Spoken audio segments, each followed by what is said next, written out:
I stood frozen at the entrance of the elegant ballroom, clutching my invitation with trembling fingers.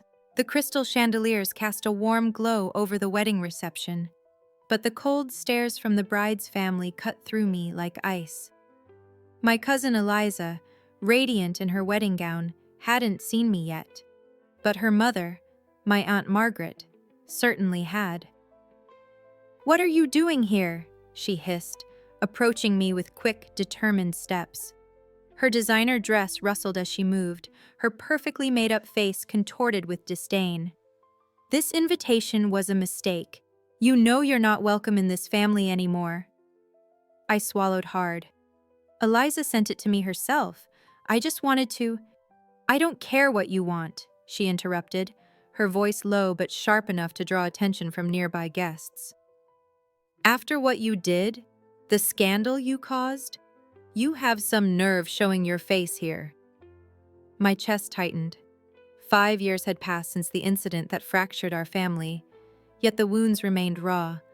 I'd spent those years rebuilding my life, piece by painful piece, hoping that time might soften their hearts. The invitation had seemed like an olive branch, a chance at reconciliation. "Mrs. Porter, is everything all right?" A tall man with a camera approached us, his professional smile faltering as he sensed the tension. "Everything's fine, Kevin," my aunt replied with practiced composure. "Mr. Walker here was just leaving." The photographer, Kevin, glanced between us, then at my crumpled invitation. Something in his eyes shifted from confusion to recognition. "Wait, are you Daniel Walker? The Daniel Walker?" Before I could answer, he continued, "I've followed your work for years, your photography series on redemption and second chances. It changed my perspective on everything. Would you mind if we took a picture together before you go? It would mean the world to me." The irony wasn't lost on me. Here I was, being dismissed from my own cousin's wedding, while simultaneously being recognized for work that had been born from my greatest mistake. Work that had helped countless others find their way back from their own personal hells. My aunt's face drained of color as guests turned to stare, murmuring my name with newfound interest. The narrative she'd carefully constructed about me for years was unraveling in real time. And in that moment, standing between my past and whatever uncertain future awaited me, I realized this wedding reception had become something I never expected. A crossroads where my deepest shame and unexpected redemption collided in the most public way possible. 5 years earlier, my life had been picture perfect, at least on the surface. I was 38, a rising executive at a prestigious marketing firm in Chicago, married to my college sweetheart Caroline, with twin daughters about to start high school. We lived in a beautiful home in Lake Forest, hosted dinner parties for the right people, and were fixtures at family gatherings. My extended family, the Porters, my mother's side, were old money, influential in Chicago's social circles, and proudly traditional. That December, at the annual Porter family Christmas gala, I drank too much champagne. The pressure had been building for months, the facade of my marriage crumbling behind closed doors, the mounting debt I'd hidden from everyone, the panic attacks I suffered in private. That night, when my Uncle Richard made a toast to family loyalty above all else, something in me snapped. I stood up, glass in hand, and exposed the family's darkest secret, how Uncle Richard had embezzled from his own charity foundation, and how the family had covered it up to protect their reputation. I had discovered the paper trail months earlier while helping with the foundation's marketing campaign, but had been sworn to silence by the family patriarch, my grandfather. "Integrity isn't selective," I declared to the stunned room of relatives and their influential friends. "You don't get to claim moral superiority while burying crimes that would put anyone else in prison." The fallout was nuclear. Within weeks, I was divorced, fired, and completely cut off from the Porter family. Caroline took the girls to Boston to live near her parents. The financial scandal, though eventually contained through the family's connections, cost me everything I had built. My name became synonymous with betrayal in the circles that had once embraced me. I moved into a small apartment in Wicker Park, surviving on freelance marketing work while battling depression. My daughters, influenced by their mother and the Porter family narrative, refused my calls for months. On my lowest night, standing on the North Avenue Bridge in January, a stranger stopped to talk to me, a photographer documenting the city at night. That chance encounter saved my life and changed its direction forever. The photographer, Marcus, became my mentor and friend. He put a camera in my hands as therapy, teaching me to look at the world and myself through a different lens.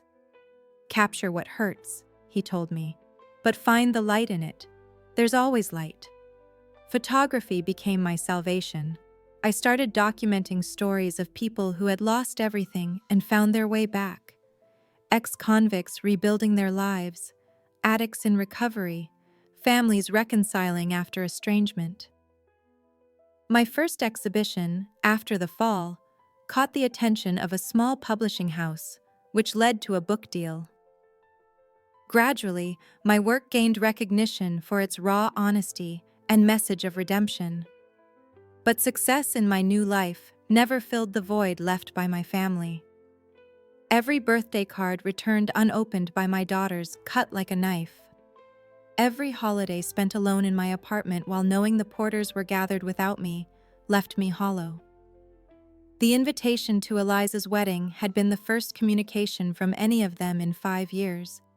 A miracle I couldn't ignore, even knowing I might be walking into hostility. The photographer, Kevin, still stood there expectantly, camera in hand, as my Aunt Margaret fumed beside us. "I'd be honored," I finally replied, finding my voice. "But I should speak with the bride first. It's her day." Kevin nodded enthusiastically. "Of course! She's the one who pointed you out to me, actually. Said she was thrilled you came." My aunt's eyes widened in shock. Before she could respond, Eliza appeared in a rustle of white satin, her face lighting up when she saw me. "Danny, you came!" She embraced me tightly, ignoring her mother's rigid posture. "I wasn't sure you would." "I wouldn't have missed it," I said, my voice thick with emotion. "You look beautiful, Liz." "Mom," Eliza turned to my aunt, her voice gentle but firm. "I invited Danny. We discussed this." Margaret's lips pressed into a thin line. "We most certainly did not discuss this. After everything—" "Not today," Eliza cut her off with surprising authority. "Today is about love and family. All family." She linked her arm through mine. "Come meet Robert. He's heard so much about you." As she led me deeper into the reception, I felt the weight of stares, some curious, some hostile, some merely surprised. The Porter family and their social circle had their own version of my story, one where I was unequivocally the villain. Yet here was Eliza, treating me like the cousin she'd grown up with, not the family pariah I'd become.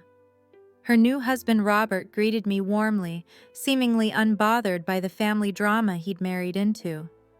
"Your photography book is on our coffee table," he told me, shaking my hand.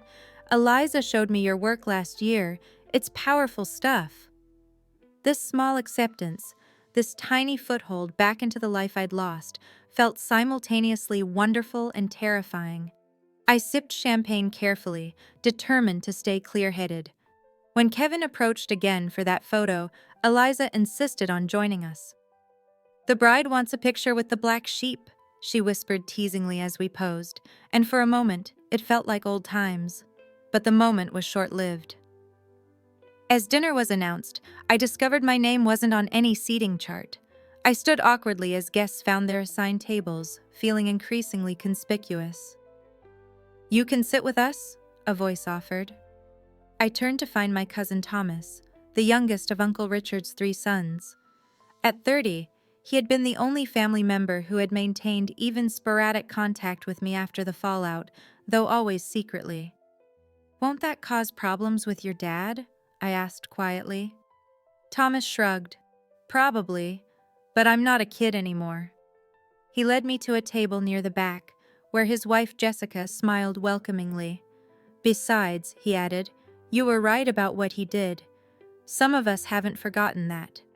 That simple acknowledgement, that validation after years of being painted as the traitor, nearly undid me. I took a steadying breath as I sat down, grateful for this small island of acceptance in a sea of judgment. Halfway through dinner, my phone vibrated with a text from an unknown number. Outside in 5, need to talk to you. Then another. It's Grace. My heart nearly stopped. Grace, my 17-year-old daughter. I hadn't seen her in person in almost 3 years, not since a disastrous supervised visit that ended with her in tears and me being asked to leave by Caroline's lawyer. I excused myself from the table, trying to appear casual while my pulse raced. Outside the ballroom, in the hotel's ornate lobby, I spotted her immediately.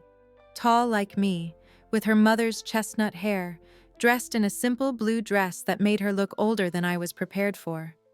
Grace, I said, my voice barely above a whisper. She stood stiffly, arms crossed. Mom doesn't know I'm here. She thinks I'm at a friend's house. You're staying with your aunt for the wedding? I guessed, remembering that Caroline's sister was also a guest. Grace nodded. I saw your name on Eliza's phone when she was texting the week before the wedding. I figured you might come. She paused, studying me with an intensity that reminded me of myself. You look different. 5 years is a long time, I said carefully. Yeah. Her eyes, so like her mother's, held mine. I read your book, the one with all the photographs. I hadn't known this. Caroline had made it clear that my new career, like everything else about me, wasn't to be discussed with the girls. What did you think? I asked, afraid of her answer. I think, she started, then stopped, recalibrating. I think maybe there's more to what happened than what Mom told us. It wasn't forgiveness, it wasn't even understanding.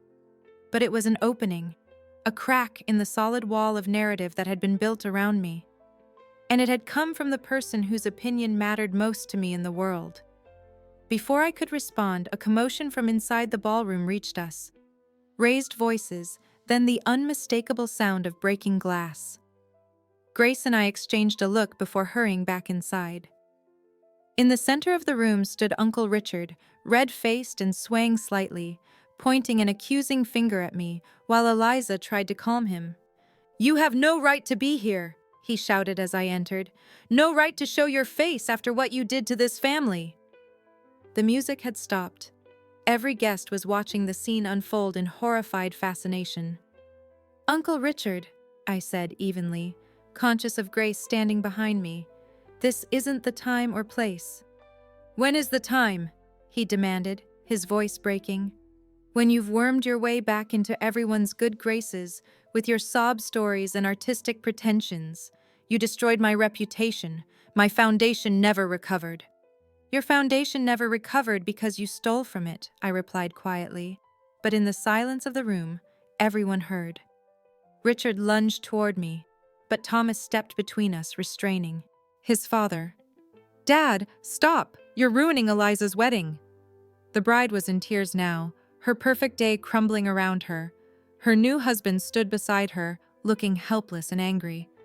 And suddenly, I was transported back 5 years, to another family gathering I had ruined with my truth-telling. I looked at Grace, saw the confusion and distress on her face, and made a decision. "I'm sorry, Eliza," I said. "I shouldn't have come. This day is about you, not old family wounds." I turned to leave, but Grace caught my arm. "Don't go," she said, loud enough for those nearby to hear. "Not because of him." Her loyalty, unexpected and undeserved, stopped me in my tracks. But before I could decide what to do, another voice cut through the tension. "Richard, that's enough." My grandfather, Porter family patriarch at 92, rose shakily from his seat at the head table. The room fell completely silent. In all my life, I had never heard him raise his voice. "Daniel is here at Eliza's invitation, and he was right about what you did." A collective gasp rippled through the room. My grandfather had never publicly acknowledged the embezzlement, had in fact been instrumental in covering it up. His admission now, in this setting, was seismic. "We protected you at the cost of our integrity," he continued, his voice gaining strength despite his frail appearance. "Daniel paid the price for our hypocrisy, and I have regretted that every day since." Richard's face drained of color. My Aunt Margaret sank into a chair, hand over her mouth, and I stood frozen, unable to process this unexpected vindication from the last person I ever expected to provide it. In the stunned silence that followed, the wedding photographer's camera clicked softly, capturing a family reckoning 5 years in the making. The reception limped back to life after my grandfather's pronouncement, though a current of tension remained. Richard disappeared, presumably to the hotel bar. Margaret retreated to a corner with her sisters, their heads bent in intense conversation. And I found myself in the surreal position of sitting with my grandfather at his table, Grace beside me, as if the last 5 years had been erased. "I should have stood up for you then," my grandfather said, his gnarled hand trembling as he raised his water glass. "Fear of scandal is a poor excuse for abandoning family." "You chose the family's reputation," I said, not accusingly but matter-of-factly. "I understand why. Understanding doesn't make it right." His eyes, clouded with cataracts but still sharp with intelligence, held mine. "Your grandmother would have been ashamed of me. She always said you were the one most like her, too honest for your own good." Grace listened silently, absorbing this reframing of family history. I could almost see her recalibrating her understanding of me, of our family, in real time. "Is Mom's version of the story wrong?" she finally asked me directly. "About why you and she divorced?" I hesitated, painfully aware of the fine line between honesty and disparaging her mother. "The divorce was complicated, Grace. The scandal was the breaking point. But we had problems before that. I made many mistakes." "But you didn't cheat on her? With your assistant?" Her directness was startling. "No," I said firmly. "That was never true."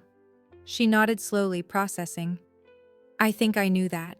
Mom says things when she's angry that she doesn't really mean." The maturity in her assessment humbled me. At 17, she was navigating the complex emotional landscape between divorced parents with more grace than I had managed at nearly 40. As the evening progressed, more family members approached our table, cautiously at first, then with increasing warmth.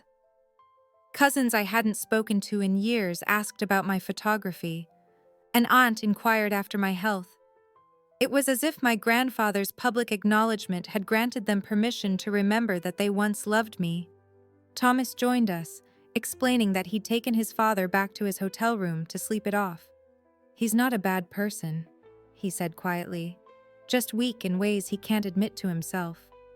"I know," I replied, and meant it. 5 years of documenting stories of human frailty and redemption had softened my judgment, even toward those who had hurt me most. When Eliza stopped by our table, she squeezed my shoulder gratefully. "This isn't how I imagined my wedding day," she admitted. "But maybe it's what our family needed." "I'm sorry it happened at your expense," I told her sincerely. She shook her head. "Some things can't stay buried forever." Then, with a mischievous smile reminiscent of our childhood, she added, "Besides, no one will forget my wedding anytime soon." As the reception wound down, Kevin the photographer approached me again. "I know this is a strange request given everything that's happened," he said hesitantly. "But would you consider looking at some of my work sometime? Getting your feedback would mean everything." "I'd be happy to," I replied, genuinely touched by his persistence. "Great!" His face lit up. "And about that photo with you, is it still okay if I post it on my professional page? You're kind of a big deal in photography circles now." The irony wasn't lost on me, that in losing everything I once valued, I had stumbled into work that apparently earned me respect in a world I never planned to enter. "That's fine," I agreed. But only if you send me the photos you took tonight. I glanced toward Grace, who was talking animatedly with her cousins nearby. Especially any with my daughter. As guests began departing, Grace approached me with an uncertain expression. I should get back to Aunt Jennifer's room before she notices I've been gone so long. Of course, I said, trying to hide my disappointment that our unexpected reunion was ending. It meant everything to see you, Grace. She bit her lip, then blurted out, "Would it be okay if I called you sometimes? Or maybe we could meet for coffee when I visit Chicago for college tours next month?" The casual request, so normal between any father and daughter, yet so monumental for us, nearly undid me. "I'd like that very much," I managed to say. "Okay." She nodded, then surprised me with a quick, awkward hug before hurrying away. I stood alone in the emptying ballroom, trying to process everything that had happened. The evening had been a collision of my past and present in ways I could never have anticipated. The family that had cast me out had begun, tentatively, to welcome me back. The daughter who had been taught to see me as the villain had sought me out, and my greatest disgrace had been publicly recast as an act of painful integrity. As I prepared to leave, my grandfather beckoned me over one last time. "Daniel," he said, his voice weary but determined, "I'd like you to come to the house next Sunday. There are things we need to discuss, as a family." I nodded, recognizing both the olive branch and the challenge it represented. Reconciliation wouldn't be simple or quick. Old wounds wouldn't heal overnight. But for the first time in 5 years, I felt something I had almost forgotten. The sense of belonging to something larger than myself. Outside the hotel, as I waited for my rideshare, I noticed Kevin photographing the departing guests against the backdrop of Chicago's glittering skyline. He caught my eye and raised his camera in question. I nodded, allowing him to capture one final image of me on this extraordinary night, standing alone but no longer isolated, between the life I had lost and whatever uncertain future awaited. The week following the wedding passed in a blur of emotion and uncertainty.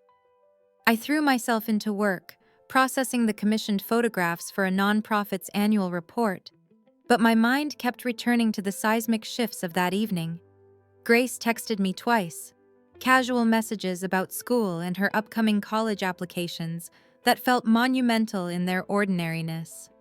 Each time my phone chimed with her name, my heart leapt. Sunday arrived with a mixture of anticipation and dread. The Porter family estate in Lake Forest had once been as familiar to me as my own home. Now, as my rideshare approached the wrought iron gates, it felt like entering foreign territory. The sprawling Tudor mansion, with its manicured gardens and century-old oak trees, represented everything I had been cut off from. Not just family, but a sense of permanence and belonging that I had taken for granted until it was gone. My grandfather's housekeeper, Elena, answered the door. Her surprised smile told me she hadn't expected to see me again. "Mr. Daniel," she said warmly, taking my coat. "It's been too long." The house smelled the same, lemon polish, and the faint scent of roses that my grandmother had always preferred. Family photographs lined the hallway, chronicling generations of Porters. I noticed with a pang that the ones including me were still displayed. My wedding to Caroline, holding the twins as infants, family Christmases and summer gatherings at the lake house. My existence hadn't been erased, just my presence. In the formal living room, my grandfather sat in his usual leather chair by the fireplace. To my surprise, he wasn't alone. Aunt Margaret sat stiffly on the sofa, along with Uncle Richard and his wife Susan.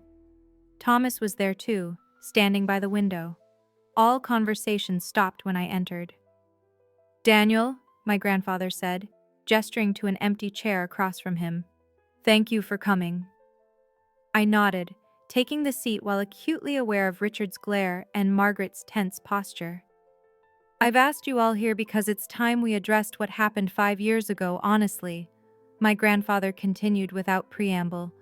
The way this family handled Richard's indiscretion was wrong, and the way we treated Daniel afterward was unforgivable. Richard shifted uncomfortably. Dad, we've been through this. No, we haven't. My grandfather cut him off sharply. We've avoided it. We've buried it. We've pretended it didn't happen. But Daniel paid the price for our collective cowardice, and that ends today. The directness of his words hung in the air. I remained silent, unsure of my role in this family reckoning. Richard, my grandfather turned to his son, you will make full restitution to the foundation. Every penny you took, with interest. I've already spoken with the board members who resigned after the scandal. With proper amends, they're willing to help rebuild what was lost. Uncle Richard's face flushed red. That's impossible. I don't have that kind of money anymore. I do, my grandfather said simply. Consider it an advance on your inheritance, which will be correspondingly reduced. Margaret gasped. Father, you can't be serious. I've never been more serious in my life, Margaret. His voice was quiet but unyielding. Your brother committed a crime. Our family covered it up. Daniel refused to participate in the deception and lost everything as a result. These are facts, not matters for debate. Thomas moved from the window to stand behind his father's chair, a silent show of support for my grandfather's position. The family alliances were shifting before my eyes. As for you, Daniel, my grandfather continued, turning to me, no apology can restore what you lost, but I hope you'll accept this as a start. He nodded to Elena, who brought in a leather portfolio and handed it to me. Inside was a legal document, the deed to a small property on the lake in Michigan that had belonged to my grandmother. It had been her private retreat, a modest cottage where she went to paint and where I had spent many childhood summers with her. After her death, it had remained largely unused, though the family had kept it maintained. She always said it should be yours someday, my grandfather explained. I should have honored her wishes years ago. I stared at the deed, overwhelmed by the memories it evoked and the gesture it represented. The cottage wasn't valuable in monetary terms compared to the family's other holdings, but it was rich with personal meaning. Thank you, I said finally, my voice thick. This means a great deal to me. There's more, he said, nodding again to Elena, who brought in another envelope. The family foundation needs rebuilding with transparency and integrity. The board has unanimously voted to offer you a position, Director of Outreach and Communications. Your experience in marketing, combined with your unique perspective on the foundation's history, makes you ideally suited. The offer blindsided me. Working for the very foundation whose scandal had cost me everything? The irony was almost too perfect.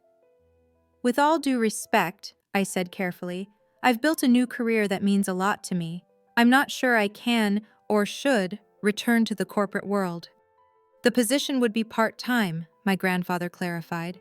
3 days a month, primarily for oversight and strategic direction. Your photography work wouldn't be affected.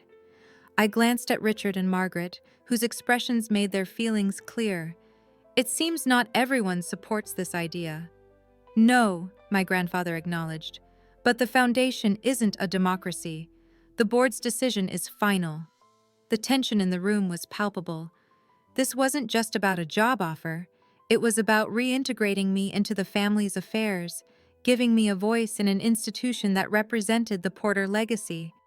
For Richard especially, whose misconduct I had exposed, my presence would be a constant reminder of his disgrace. I need time to consider it, I said finally. My grandfather nodded. Of course, but there's one more matter we need to discuss. He hesitated, then continued with uncharacteristic gentleness. Caroline called me yesterday. My heart stopped. Caroline hadn't spoken to any of the Porters since our divorce, blaming them almost as much as me for the scandal that had upended her life. Grace told her about seeing you at the wedding, he explained. Apparently, they had quite a heated discussion about the past. Is Grace okay? I asked immediately, concerned about being the cause of conflict between them. She's fine, but Caroline is reconsidering certain narratives she's maintained. She asked if I thought you would be open to meeting with her, to talk about the girls and other matters. The possibility of a conversation with Caroline that wasn't conducted through lawyers or filled with recriminations seemed almost too much to hope for. Yes, I said without hesitation. Any time. Good. My grandfather nodded, satisfied. She'll be bringing the girls to Chicago next weekend for those college visits Grace mentioned.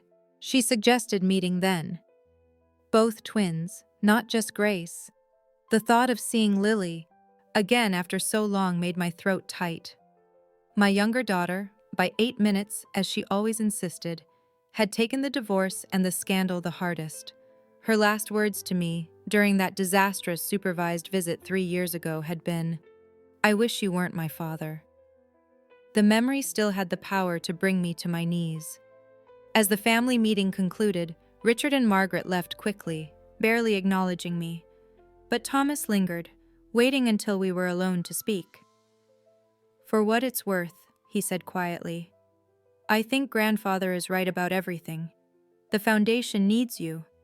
And," he hesitated, "the family does too. Some of us never stopped missing you, Danny." His use of my childhood nickname, something I hadn't heard in 5 years, broke something open inside me. I had been so focused on the loss of my daughters that I'd almost forgotten what else had been taken. Cousins who were like siblings, family traditions that had shaped my life, the sense of continuity that came from belonging to something with roots deeper than my own existence. "I've missed you too," I admitted. "All of you, even the difficult ones." Thomas smiled. "Especially the difficult ones. They keep life interesting." He clasped my shoulder. "Don't be a stranger, okay? Jessica and the kids ask about you all the time." As I left the estate, the Michigan property deed and foundation offer in hand, I felt oddly weightless. Nothing had been fully resolved. Old wounds had been acknowledged but not completely healed. Relationships remained fragile and uncertain. Yet something fundamental had shifted, not just in how the family saw me, but in how I saw myself in relation to them. For 5 years, I had defined myself in opposition to the Porters, the truth-teller cast out by hypocrites, the moral stand-taker who paid the ultimate price. That narrative had sustained me through the darkest times, giving meaning to my losses. But it had also kept me locked in the past, defined by a single moment of rupture rather than the possibility of repair. Driving away from the estate, I realized I was ready for a new story, one that acknowledged the pain of the past without being imprisoned by it, one that left room for reconciliation without requiring me to compromise the truth, one that might, somehow, include both the family I had lost and the new life I had built from the ashes. The week crawled by as I waited for Saturday's meeting with Caroline and the twins. I threw myself into work, reviewing Kevin's portfolio as promised. He had genuine talent beneath his commercial wedding style, and finalizing my own exhibition preparations. But my thoughts constantly returned to the upcoming reunion, playing out every possible scenario from tearful reconciliation to renewed rejection. We agreed to meet at a neutral location, a quiet cafe near the Art Institute, where the girls had always loved visiting the miniature Thorn rooms as children. I arrived early, claiming a corner table with enough privacy for difficult conversations. When the cafe door opened and they entered, time seemed to suspend.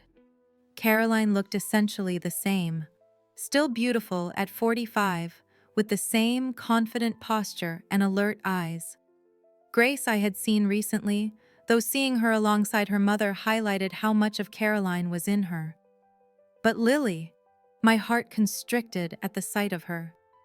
She had cut her hair short since I'd last seen her, dyed it a deep auburn that suited her pale skin. She moved differently, too, more contained, less of the exuberant girl who had once performed improvised dance routines in our living room. They spotted me, and for a moment, no one moved. Then Caroline nodded slightly and led the girls toward my table. I stood, unsure of the appropriate greeting after so much time and pain. "Daniel," Caroline said, her voice formal but not cold. "Thank you for meeting us." "Of course," I replied, then turned to Lily. "It's really good to see you." She didn't respond immediately, studying me with an intensity that reminded me of myself. Finally, she said simply, "You look different." 5 years is a long time, I echoed my response to Grace from the wedding. "That's what you said to me too," Grace noted, breaking some of the tension. "Do you have a standard line for reuniting with estranged family members?" The unexpected humor, so like the Grace I remembered, startled a laugh from me. "Apparently I do. I should work on expanding my repertoire." We settled at the table, ordering coffee and pastries. The initial awkwardness gradually eased as Grace, the natural communicator of the family, kept the conversation flowing with updates about school, friends, and college plans.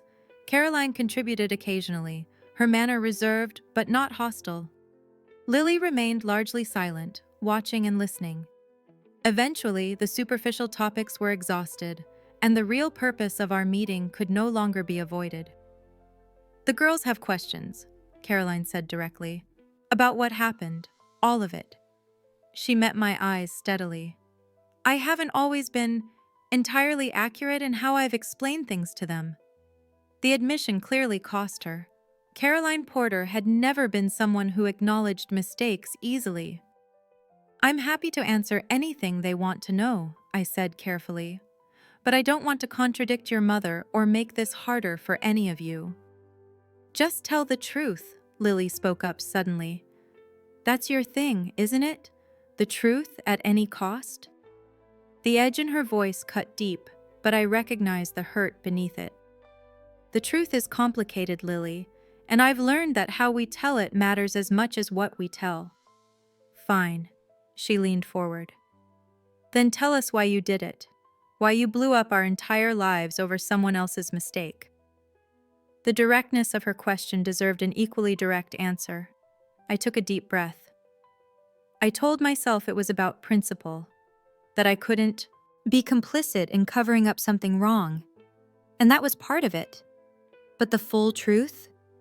I met her challenging gaze. I was falling apart inside.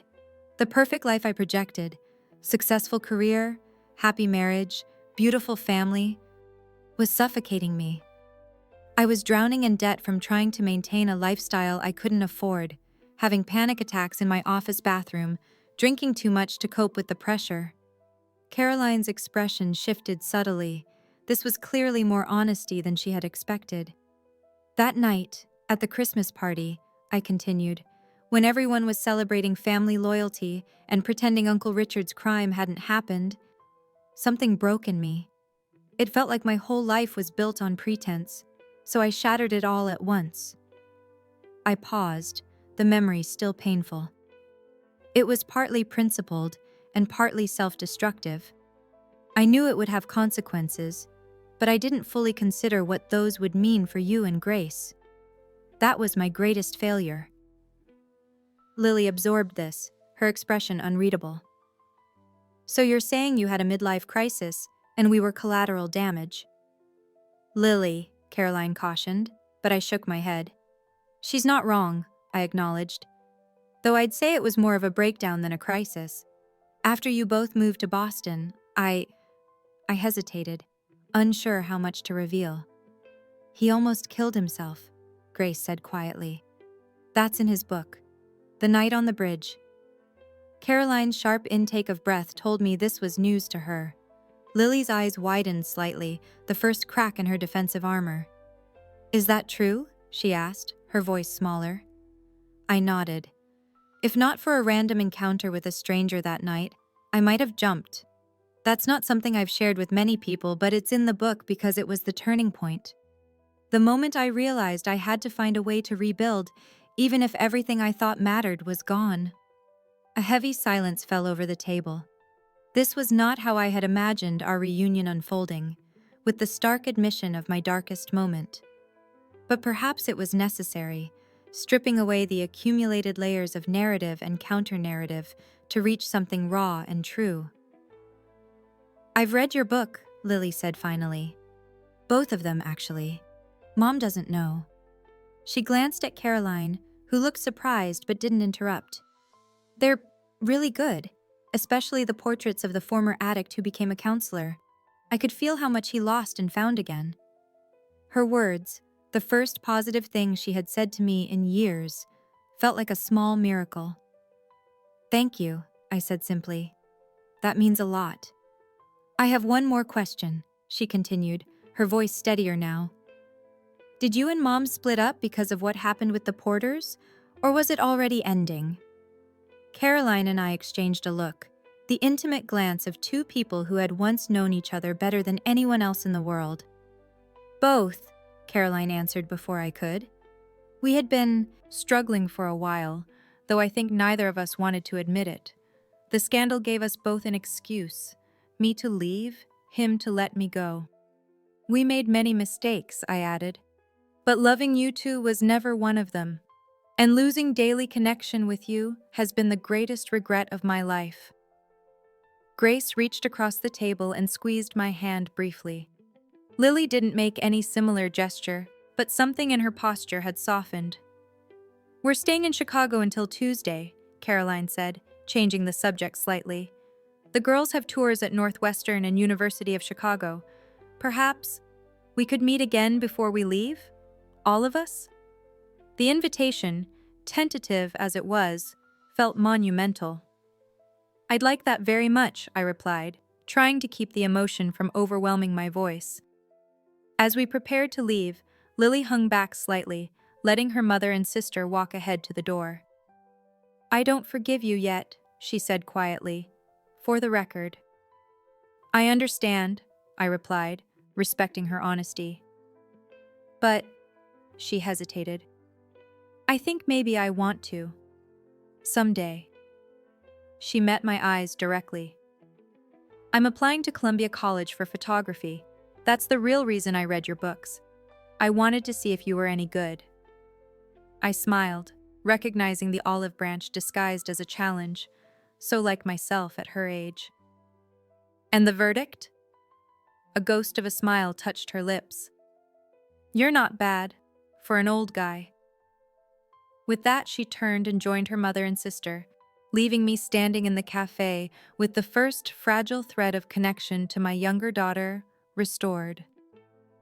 Over the next 3 months, change came in small, steady increments. I accepted the part-time position with the Porter Family Foundation, attending my first board meeting in July. Richard was coldly professional. Other board members were cautiously welcoming.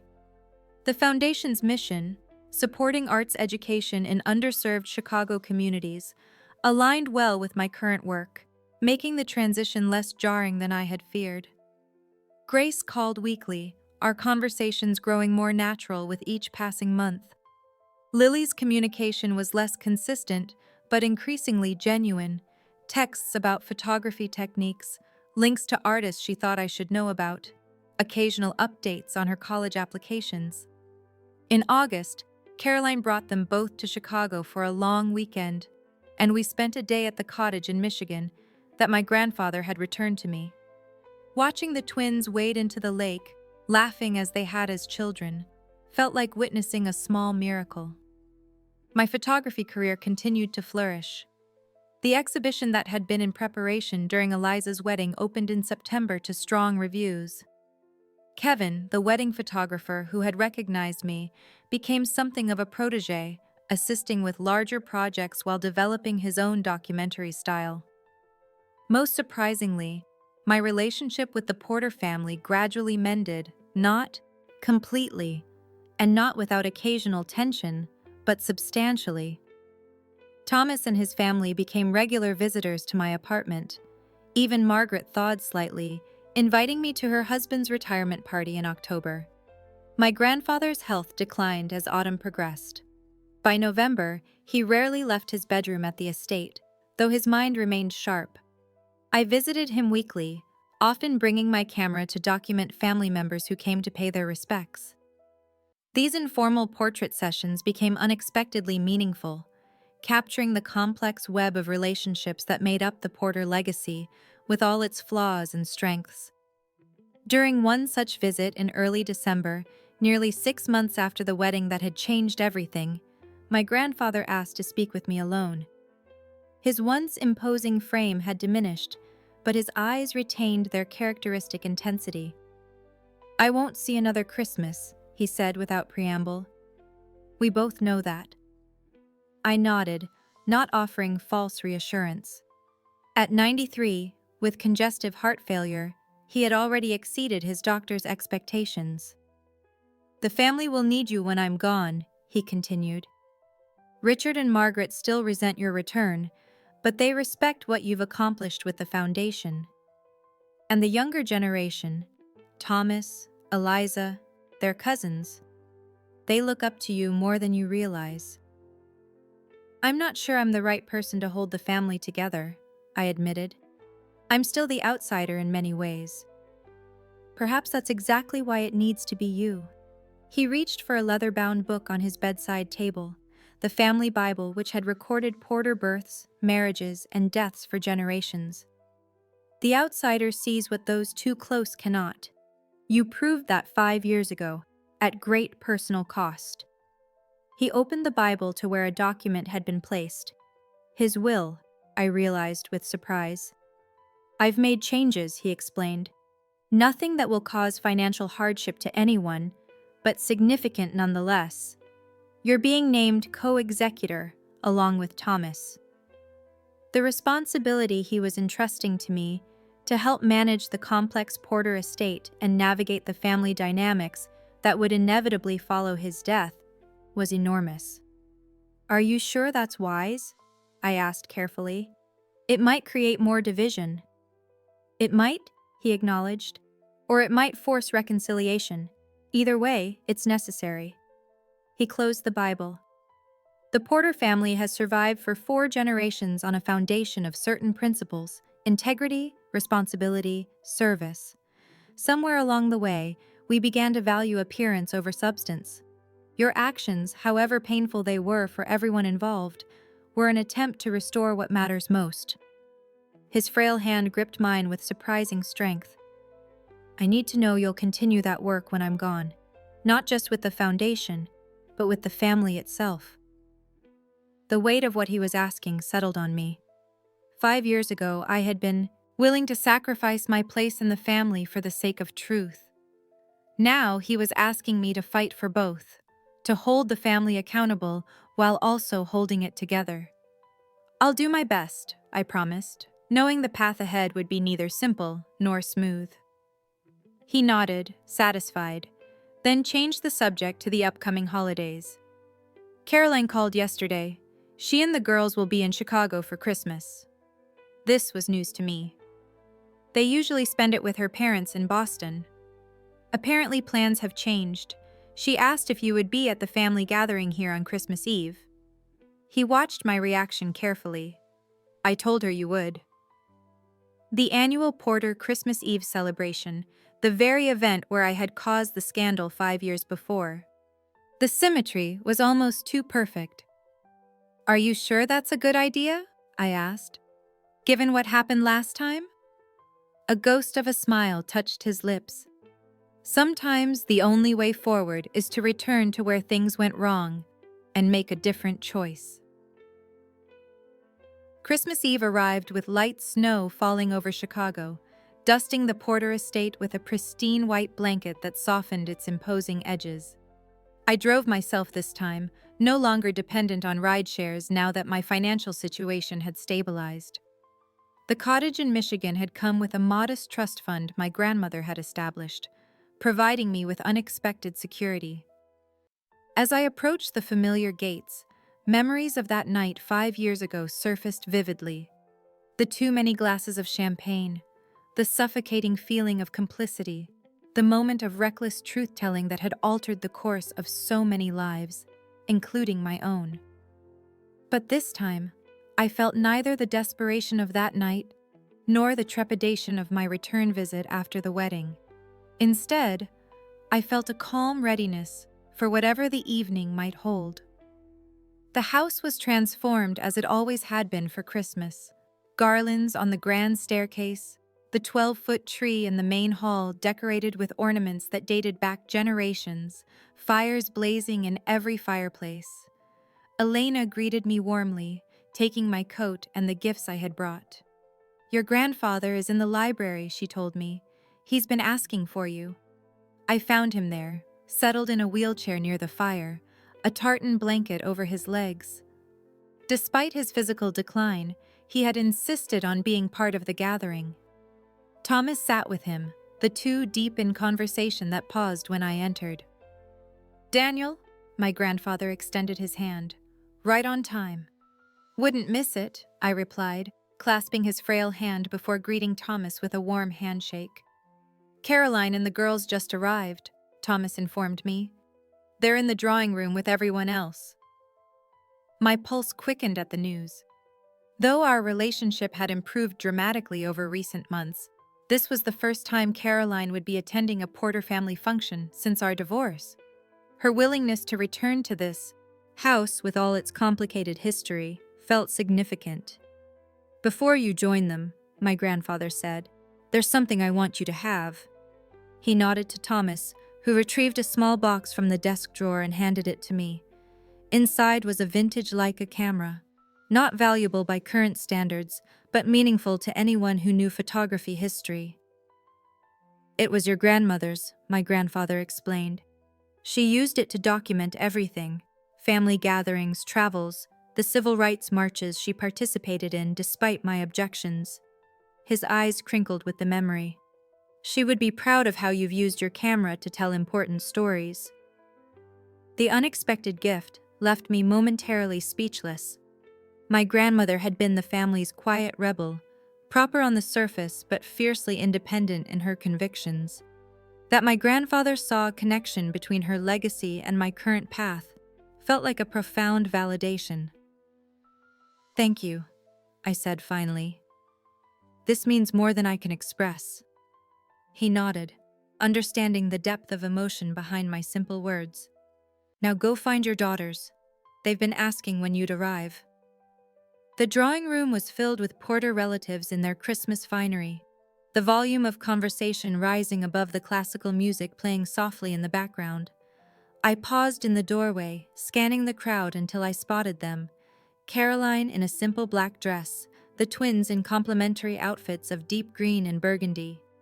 They stood with Eliza and her husband, laughing at something Robert had said. Grace saw me first, her face lighting up as she waved me over. Lily turned, her smile more reserved but genuine. And Caroline, the woman who had once shared every aspect of my life before I shattered it, met my eyes with a warmth I hadn't dared hope for. "Dad!" Grace hugged me as I reached them. "We thought you might be avoiding the party." "Just had a stop to make first," I explained, showing them the vintage camera. "Is that a Leica M3? Lily asked immediately, her photographer's eye recognizing it. "That's a serious piece of history." "It was your great-grandmother's," I told her. "Grandfather just gave it to me, but I think it really belongs with you." I held it out to her. "Consider it an early Christmas gift, and maybe a good omen for your Columbia application." Her eyes widened as she took the camera reverently. "Are you serious? This is incredible." "Very serious," I confirmed. "She used it to document things that mattered. I think you'll do the same." The moment was interrupted by Elena announcing dinner. As the family moved toward the dining room, Caroline touched my arm lightly, holding me back. "That was a lovely thing you just did," she said quietly. "It felt right," I replied. "Lily has more natural talent than I ever did, and it creates a connection to a part of her family history she never really knew." Caroline studied me with an expression I couldn't quite read. "You've changed," she said finally. "For the better, I hope." Definitely for the better. A smile touched her lips. Though some things remain the same, you still give away the things that matter most to you. Before I could respond, we were swept into the dining room with the rest of the family. The seating arrangement placed me between my daughters, with Caroline across the table, close enough for conversation, but with enough distance to feel comfortable. As the elaborate meal progressed, I was struck by the surreal nature of the evening. 5 years earlier, this same Christmas dinner had ended with my public disgrace and effective excommunication from the family. Now I sat in a position of honor near my grandfather, engaged in easy conversation with the daughters who had once refused to speak to me, while my ex-wife watched with something that looked remarkably like contentment. When dessert was served, my grandfather tapped his water glass for attention. The room quieted immediately. Porter family gatherings still maintained certain formalities, especially when the patriarch wished to speak. "Before we continue our celebration," he began, his voice thin but clear, "I want to acknowledge that this night holds special significance. 5 years ago, at this very table, our family experienced a painful rupture." His gaze moved deliberately to me, then to Richard. "Mistakes were made by many of us, and the consequences were far-reaching." A tense silence fell over the table. This was not the usual Christmas Eve toast about family unity and tradition. "But tonight," he continued, "I see healing that I once thought impossible. I see family members who were estranged now breaking bread together. I see truth and reconciliation beginning to replace secrets and resentment." He raised his glass with a slightly trembling hand. "So I propose a toast, not to family loyalty as I have in years past, but to family integrity, to the courage to face our failures honestly and the grace to forgive them genuinely." Around the table, glasses were raised, some enthusiastically, others more hesitantly. Richard, I noticed, participated with a solemn nod in my direction. Not quite forgiveness, but acknowledgement, which felt like progress. As conversation resumed and the evening continued, Lily leaned toward me, the vintage Leica still in her hands. "I've been thinking about my senior project," she said. "It's supposed to be a photo essay on something personally meaningful." "What did you have in mind?" I asked. She hesitated, then said, "I was thinking about doing it on reconciliation, using our family as the subject." Her eyes held mine steadily. "Would that be okay with you? If I photographed you, and Mom, and the whole process of whatever this is we're doing?" The request, with all its implicit acceptance of me back into her life, felt like the greatest gift I could have received. "I think that would be perfect," I told her, "though you might want to check with your mother too." "Already did," she said with a small smile. "She said it was up to you." Later, as the evening wound down, Kevin, who had been hired to photograph the family gathering, approached me with his camera. "Would you mind if I got a picture of you with your daughters?" he asked. "And maybe one with Ms. Porter too, if that's not too awkward?" A year ago, such a request would have been unthinkable. 6 months ago, it would have been uncomfortable. But tonight, it felt right, a documentation of the journey we had all taken. Caroline joined us without hesitation when I asked, standing beside me as the girls positioned themselves between us. It wasn't the family portrait we would have taken years ago. Too much had changed, too many wounds still healing. But it was authentic in a way our perfect family photos never had been. As Kevin adjusted his settings, I thought about the journey that had brought us to this moment. From the wedding where I had been simultaneously rejected and recognized, to this Christmas gathering where old wounds were being acknowledged and new connections forged. The path had been neither straight nor easy, but standing here with my daughters and their mother, surrounded by the family that had once cast me out, I felt something I had almost forgotten. The sense of belonging, not despite my flaws and mistakes, but with them fully seen and accepted. "Everyone ready?" Kevin asked, raising his camera. Grace slipped her hand into mine on one side, Lily leaned slightly against my shoulder on the other, and Caroline's eyes met mine with quiet understanding. "Ready," we said in unison, and faced the future together.